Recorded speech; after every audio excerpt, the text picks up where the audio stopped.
termasuk juga kebijakan-kebijakan dia di masyarakat kan gitu.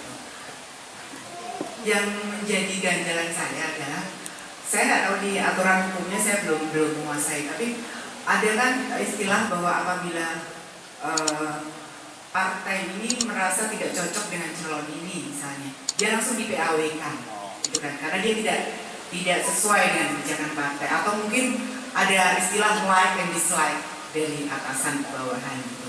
Nah, pertanyaan saya, adakah payung hukum terhadap si orang ini gitu? Bagaimana dia bisa membela diri bahwa saya ini kan wakil dari masyarakat misalnya, atau nggak bisa diberhentikan begitu saja atau di PAW-kan begitu saja. Adakah payung hukum terhadap orang tersebut? Terima kasih.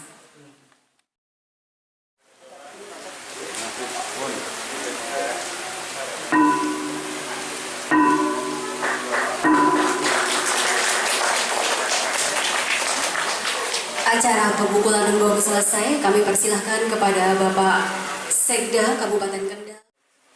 Agama apapun memandang posisi laki-laki dan perempuan adalah equal atau setara. Bahkan, dalam Islam sudah jelas disebutkan, Inna akramakum indallahi atqakum.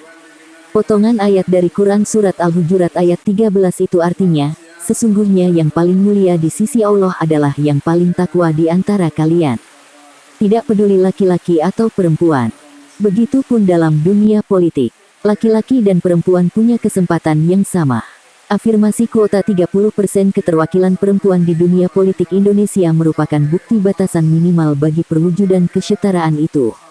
Namun, mesti diakui, akan lebih banyak tantangan bagi perempuan jika menerjuni politik, di antaranya rintangan sosiologis, keluarga, dan pribadi. Demikian penegasan anggota Komisi 10 DPR RI, Mujib Rohmat saat menjadi narasumber di Seminar Nasional, Politik dan Perempuan, yang digelar Dewan Pimpinan Wilayah atau DPW Serikandi Pemuda Pancasila atau PP Jawa Tengah di Ruang Padi Tirto Arum Baru, Kabupaten Kendal, Jawa Tengah, Jumat tanggal 26 November tahun 2021 siang. Sebenarnya, menurut Mujib Rohmat, modal berpolitik atau menjadi calon legislatif atau caleg itu hanya dua, sosial dan kapital. Jika modal sosialnya kuat, maka itu akan membantu mendiskon modal kapital. Sedangkan modal kapital bukan berarti money politik atau politik uang, melainkan sebagai political cost. Bagi Mujib, politisi yang berkarakter dan bermartabat itu sangat mulia. Untuk itu, dia mendorong perempuan untuk membulatkan niat dan tekad dalam berpolitik. Selain harus pula menyiapkan jaringan, menguatkan hati, dan meyakinkan keluarga. 30% karena memang negara sebetulnya memang membutuhkan kehadiran perempuan. Karena perempuan itu lebih detail tadi menyampaikan alasan-alasannya, kemudian kepentingan-kepentingannya, misalnya di bidang kesehatan, kemudian di bidang pendidikan. Pendidikan itu penting sekali. Seperti yang sekarang ini misalnya, ketika pandemi seperti ini siapa yang paling berperan? Pasti adalah orang perempuannya. Kalau orang perempuannya dia ada kemampuan parenting untuk ngajar kepada anak, itu saya kira bagus sekali di masa sekarang ini. Kalau enggak, itu pergi dia. Siapa yang nungguin anaknya, segala macam. Jadi ini bidang pendidikan menjadi penting sekali. Kira-kira dalam masa pandemi ini seperti apa yang paling tepat? Kalau seandainya mau dibuka tatap muka, akan memunculkan klaster baru apa enggak?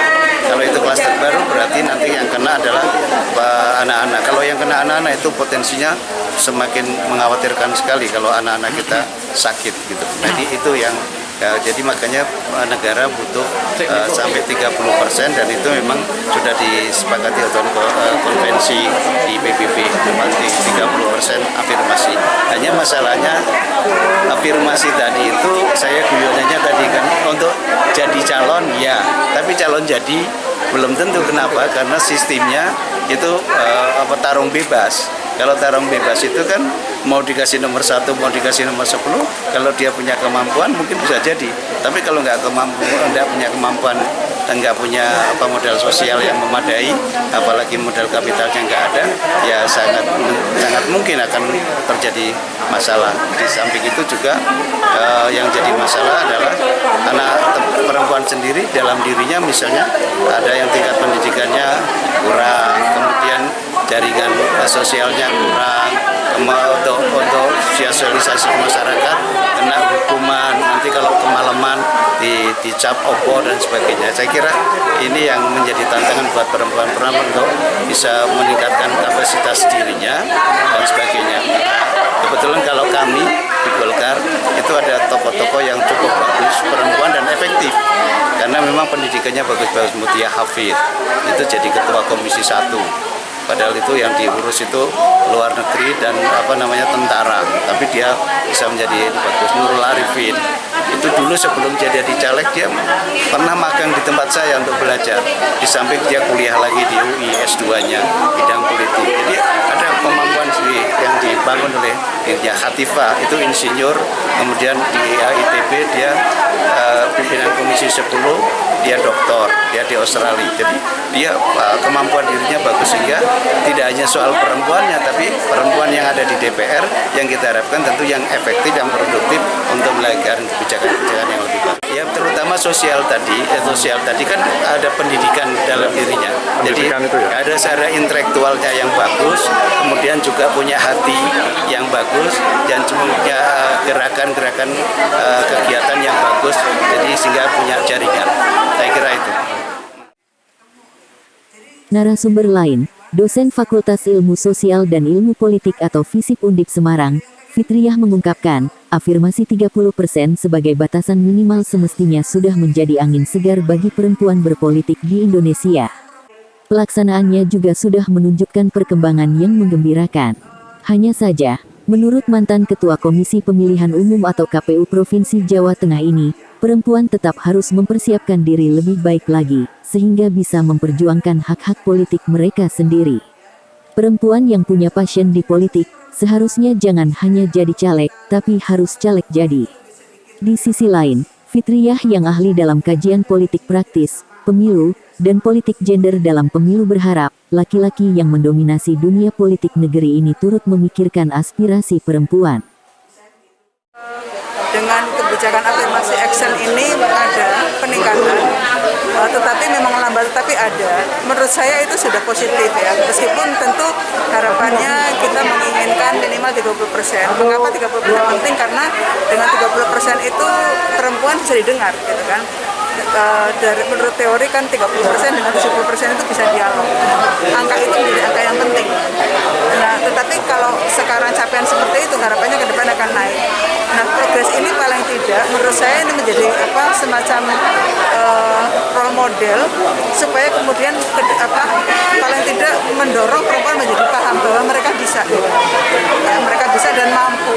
Karena prinsipnya memang mau tidak mau dengan proporsional dan barisan terbuka itu kembali kepada individu, bagaimana dia mempunyai modalitas dan mengelola modalitas itu. Dan modalitas itu kan karena pengalaman perempuan yang tidak banyak di ruang domestik, itu kan kebanyakan perempuan tidak punya itu, kecuali yang mereka belajar dari lingkungan dinasti. Ya, dinasti itu berarti kan itu bukan model perempuan tapi modal ayahnya atau suaminya. Nah, sementara itu memang masih proses. Tapi saya melihat bahwa ini sudah kemajuan dibanding sebelumnya. Makanya dengan pendidikan semacam ini memberi informasi sehingga perempuan yang memang punya passion untuk maju itu mereka menyiapkan diri. Jadi tidak sekedar maju dan kemudian kalah, karena kalau kalah biasanya kemudian pakai erang. Tetapi kalau mereka sudah tahu bahwa hambatannya, tantangannya semacam apa, itu mereka lebih siap dan lebih menata. Jadi maju tidak sekedar maju, tapi maju juga dengan persiapan dan sudah ada alur strategi dan resiko yang ditempuh dengan harapan untuk jadi, ya bukan calon saja, tapi betul-betul menjadi calon jadi. Sejalan, Ketua DPW Serikandi Pemuda Pancasila Jateng Monalisa CF Daniel saat membuka seminar, sekarang sudah saatnya perempuan melek politik, sehingga bisa mengakomodasi dan menelurkan kebijakan kepentingan kaum perempuan. Supaya negara ini lebih memperhatikan perempuan. Dia meminta agar anggota Serikandi bisa memiliki keberanian untuk terjun di dunia politik. Politik bukan sesuatu yang menakutkan atau politik itu selalu identik dengan kotor. Sebaliknya, politik memiliki tujuan besar untuk memajukan dan menyejahterakan bangsa. Apalagi, perempuan memiliki hati nurani yang cukup peka untuk merespons persoalan yang ada di sekitarnya, sehingga bisa mewakili kepentingan masyarakat. Saya ini ingin menunjukkan sebenarnya bukan cuma untuk perempuan awalnya. untuk masyarakat pada umumnya bahwa pendidikan politik itu penting supaya kita mengerti politik itu apa sih sebenarnya, apa-apa yang ada di dalam politik itu sendiri, mengenai sistem politiknya, kebijakan politiknya, partai politiknya, ya kan. Nah, dari sini makanya ada perwakilan dari Dewan Perwakilan Rakyat RI gitu yang bisa menjelaskan nih mengenai kalau kamu sudah terjun di dunia politik apa saja yang bisa kamu lakukan buat masyarakat gitu kan. Apalagi beliau sudah 5 kali bahkan, berarti kan dengan begitu kan masyarakat percaya bahwa oh ini memang wakil yang memang bisa kita andalkan. Nah, bagaimana caranya kita bisa menjadi calon jadi kalau memang menginginkan di parlemen gitu kan, apa-apa saja yang harus dilakukan, banyaklah berbuat baik pada masyarakat. Dengan nama yang baik itu akan mendiskon kapital kita seperti yang tadi disampaikan. Dengan begitu kita banyak sekali mendapatkan pendidikan secara ini kan secara praktek ya, tetapi secara teori tadi disampaikan dari pembicara kita Ibu dosen Undip, disampaikan teorinya tuh seperti ini gitu kan. Kalau misalnya kuota yang dulu perempuan masih 10%, tahun sekian masih 19%, kemudian naik di tahun 2019 kemarin sudah mencapai 40%. Ini menandakan bahwa perempuan semakin dipercaya oleh masyarakat. Padahal apalagi perempuan itu sebenarnya punya kelebihan dari laki-laki, ya kan?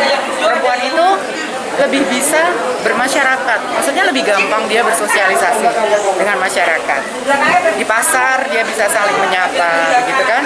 Dia bisa komunikasinya lebih mudah dibandingkan dengan laki-laki.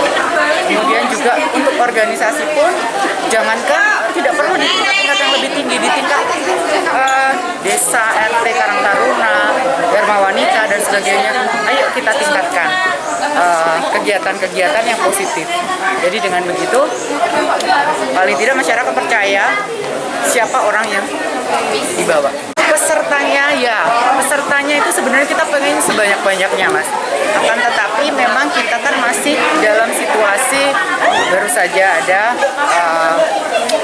pandemi kan, jadi memang pesertanya kita batasi memang dari seluruh Jawa Tengah, tetapi kebanyakan memang dari Kabupaten Kendal karena tuan rumahnya di sini. Tapi dari beberapa kota di Jawa Tengah juga hadir. Dan bukan cuma dari Ormas PP atau dari Sri Kandi saja, kita juga mengundang dari KP dan Ormas lain, ada Karang Taruna, ada Fatayat NU, ada Aisyah dan sebagainya. Seminar Nasional Politik dan Perempuan berlangsung hangat di tengah hujan yang mengguyur. Paparan narasumber cukup interaktif dan motivatif, memberikan banyak wawasan dan pengetahuan seputar dunia politik bagi peserta. Berani berpolitik, berani berbaur, Cetus Harti, anggota Sri Kandi Pemuda Pancasila Kecamatan Patean, yakin. Harti datang serombongan bersama rekan-rekan Sri Kandi dari kecamatan sekitar, seperti Kecamatan Pelantungan dan Kecamatan Sukorejo, Kabupaten Kendal mengaku bersyukur berkesempatan ikut seminar dengan pemateri berskala nasional ini. Bahkan, dia merasa semakin mendapatkan suntikan inspirasi dan semangat untuk menyuarakan aspirasi perempuan. Madu. Yuk, satu. Pancasila. Terus.